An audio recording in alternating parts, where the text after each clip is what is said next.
হরে কৃষ্ণ, দণ্ডবত প্রণাম সমস্ত ভক্তবৃন্দের চরণে। ইস্কন শ্রী হরিকথা চ্যানেলের সবাইকে প্রণাম।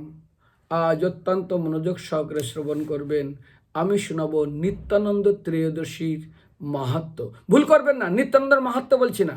নিত্যানন্দ ত্রয়োদশী যদি কেউ পালন করেন তার কি কি ফল পাবেন, আজ বিশেষ করে ভবিষ্যৎ উত্তর পুরাণে কাত্যায়ন ঋষি তিনি 4টা বিশেষ মাহাত্ম্য বলছেন, কিন্তু স্কন্ধ পুরাণে নারদ মুনি এবং ব্রহ্মা সম্বাদে সেখানে 14টা মাহাত্ম্য আরও বিশেষ করে বর্ণনা করা হয়েছে। ধৈর্য সহকারে শ্রবণ করুন। যদি মাঘ মাসে, কারণ মাঘ মাসের ত্রয়োদশী তিথি অত্যন্ত পবিত্র তিথি, এই তিথিকে আশ্রয় করে অর্থাৎ এই তিথিতে নিত্যানন্দ প্রভু আবির্ভূত হন। তো এখানে কাত্যায়ন ঋষি বলছেন এই তিথিতে যদি কেউ সকালে সূর্য উদয়ের আগে কেউ স্নান করে, প্রাতঃ স্নান করে, তার জীবনে যত রকম দুর্ভাগ্য আছে সমস্ত দুর্ভাগ্যের সমাপ্ত হবে এবং তার সদ্ভাগ্যের উদয় হবে, যেমন রাজা হরিশ্চন্দ্রের হয়েছিলেন। 2, এই দিনে যদি কেউ পবিত্র নদীতে স্নানের ফলে এমনকি সে যদি ঘোরতি ঘোর নরকেও গমন করে, তার পূর্বপুরুষরা, তার সপ্তম পুরুষরা, তারা তো উদ্ধার হবে। এবং সে নিজেই যদি কেউ এই তিথিতে ব্রত পালন করে পবিত্র নদীতে স্নান করে, যত রকম পাপ আছে সমস্ত পাপ থেকে মুক্ত হবেন। কত রকম পাপ আছে মন দিয়ে শ্রবণ করবেন। দূতং চ মাংসং স সুরং স বেশ্যা হিংসং সচর্য পরদার সেবা এতানি সভ্য সনানি লোকে ঘুরং ঘরতি নরকং গমন্তি। অর্থাৎ দুতকের নেশা, জুয়া, আমিষাহার, এগুলো তো পাপই। কি বলছে আজকে ভাগবতম, শ্রীমদ্ ভাগবতম প্রথম স্কন্ধে যাবেন, পরীক্ষিত মহারাজ পাপ পুরুষকে স্থান দিয়েছেন। দূতাং পানাং স্ত্রং শূন্য যত্র অধর্ম চতুর্বিবাদা। এই 4টা পাপ কর্ম, নেশা, জুয়া, আমিষ, অবৈধ, এই সমস্ত পাপ যারা করবেন তারা অবশ্যই উদ্ধারণ। শুধু তাই না, আরেক জায়গায় বলা হয়েছে, বিশেষ করে শাস্ত্রে, দিশন্ত পরকায়সে সাত্মানাম হরিশ্বর মৃত্যুকে স অনুবন্ধ অস্মিন বদ্ধেষ্ণ পতন্দি। শ্রীমদ্ ভাগবতম 11 স্কন্ধের 5ম অধ্যায় 15 নম্বর শ্লোক বলছে, স্ত্রী পুত্র যুক্ত সব তুল্য নিজের দেহের প্রতি আসক্ত পরদেহস্থিত যে জীবাত্মাদের হত্যা করে যারা গ্রহণ করে তারাও পাপী, তারাও নরকে যাবেন, তারাও এখান থেকে উদ্ধার হবেন। আর শুধু তাই না, আজ বিশেষ করে আরেক জায়গায় পাপের কথা বলেছেন, সেখানে ব্রহ্মহত্যা সুরাপন চর্য গুরু পত্নী গমন, অর্থাৎ ব্রহ্মহত্যা সুরাপন স্তম গুরু অঙ্গ্র গমন মহান্তি পাত্তকান নাশ্বর সৎসঙ্গ চপি পৈতক। অর্থাৎ ব্রহ্মহত্যা, জীবহত্যা করেন, নেশা করেন, চুরি করেন, গুরুপত্নীর নিকটে গমন করেন, এগুলোকে বলা হয় মহাপাত। তার এই পাতকীদের সঙ্গে যারা সঙ্গ করবেন তারাও মহাপাতকী। সেই জন্য অনিত্যম চ সমৎকস্য রাজগমী চ পৌষণম গুরুমলঞ্চ নির্বন্ধ সমানি ব্রহ্মহত্যায়া।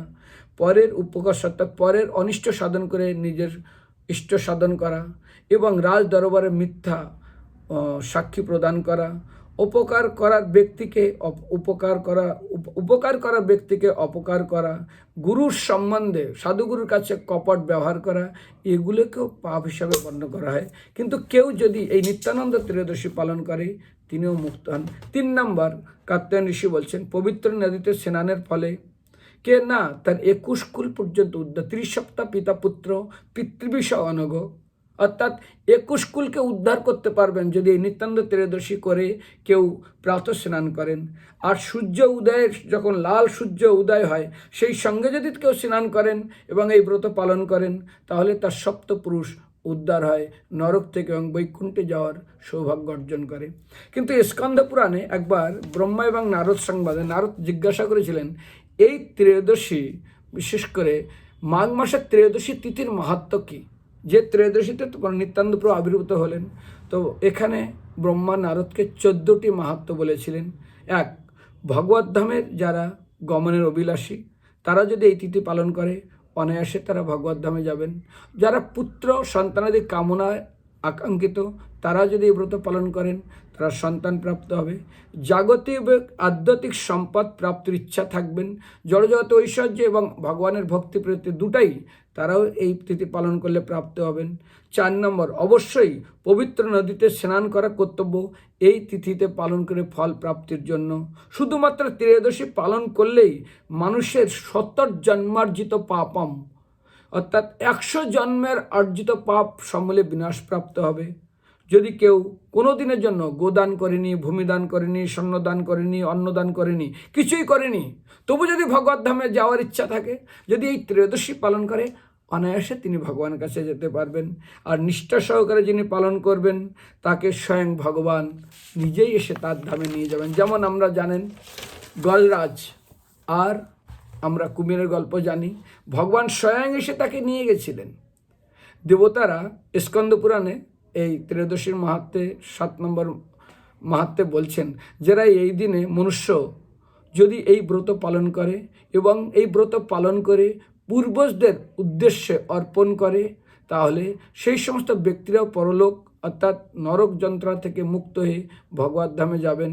আর যদি স্নান, কিছু দান, জপ তপ নাও করে, তবু যদি ব্রত পালন করে, তবুও তারা অত্যন্ত সুন্দরভাবে ভগবানের কাছে যাবে। কিন্তু আরেকটা বিশেষ শব্দ আছে, যদি কেউ কিছু স্নান, কিছু দান, জপ তপ না করে, তার জীবনকে অভিশপ্ত জীবন বলে গণনীয় হবে।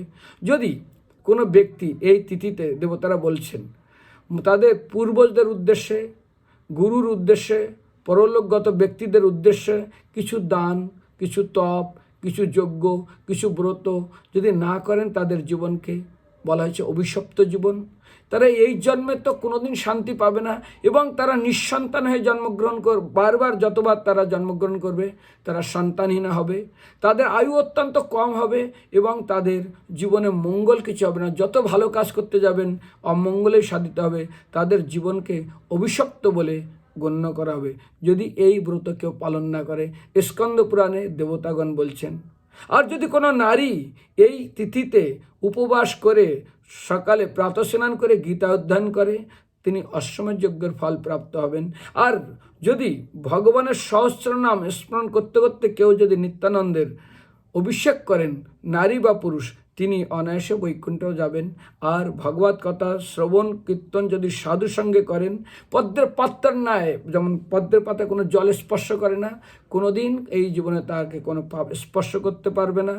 পুরাকালে সর্বতীর্থে সব ব্যক্তিরা তীর্থে যায় কেন? স্নান করে পাপ ছেড়ে দেওয়ার জন্য, এবং সমস্ত তীর্থরা পাপে ভরে যান। নিত্যানন্দ প্রভু স্বয়ং বলরাম কলিযুগে অবতীর্ণ হয়ে সমস্ত তীর্থে ভারতের স্নান করে সমস্ত তীর্থকে তিনি পবিত্র করেছিলেন। এমনকি তিনি গঙ্গাসাগরেও গেছিলেন।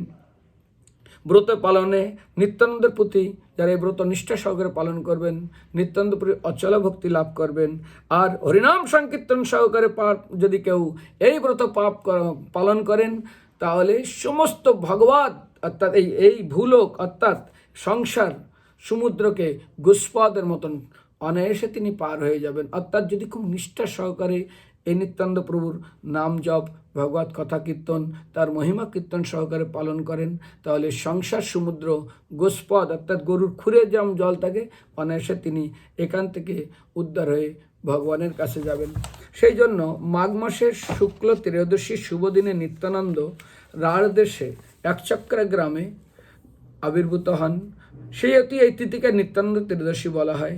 এই তিথিতে দেবতা বৈষ্ণবগণ উপবাস করিয়া থাকেন। নিত্যানন্দের পিতা ছিলেন শুদ্ধ বৈষ্ণব বিপ্ররাজ হাড়াই পণ্ডিত এবং মাতার নাম ছিল পদ্মাবতী। প্রকৃত জীবের পিতা হইতে যেভাবে জন্ম হয়, ঈশ্বর তত্ত্ব নিত্যানন্দ হাড়াই পণ্ডিতের সেভাবে জন্মগ্রহণ করেন নাই। তত্ত্বের বিচার নিত্যানন্দ পিতা কেহ নয়, থাকিলেও হাড়াই পণ্ডিতকে তিনি তার পিতা হিসাবে পরিচয় প্রদান করিয়া আবির্ভূত হইয়াছিলেন। নিত্যানন্দ হইতেছেন ব্রজের বলরাম। বলরাম হচ্ছেন সমস্ত ব্রহ্মাণ্ডের সৃষ্টি, তার পিতা কেউ থাকিতে পারে না। তথাপি তিনি নরলীলা করিবার জন্য গত দাপরে যেমন বসুদেবের যোগে অবতীর্ণ হইয়াছেন, তেমনি এই কলিযুগেতে হাড়াই পণ্ডিতের যোগে হাড়াই পণ্ডিতকে পিতৃত্বে স্বীকার করিয়া এবং পদ্মাবতীকে মাতৃত্বে স্বীকার করিয়া অবতীর্ণ হয়েছেন। এটা হলো, মনে রাখবেন, নিত্যানন্দ ত্রয়োদশী ব্রতের মাহাত্ম্য পালন করলে কি ফল, তার মাহাত্ম্য বললাম। ধন্যবাদ। হরে কৃষ্ণ। যদি ভালো লাগে সব ভক্তদেরকে শেয়ার করবেন। দণ্ডবত প্রণাম।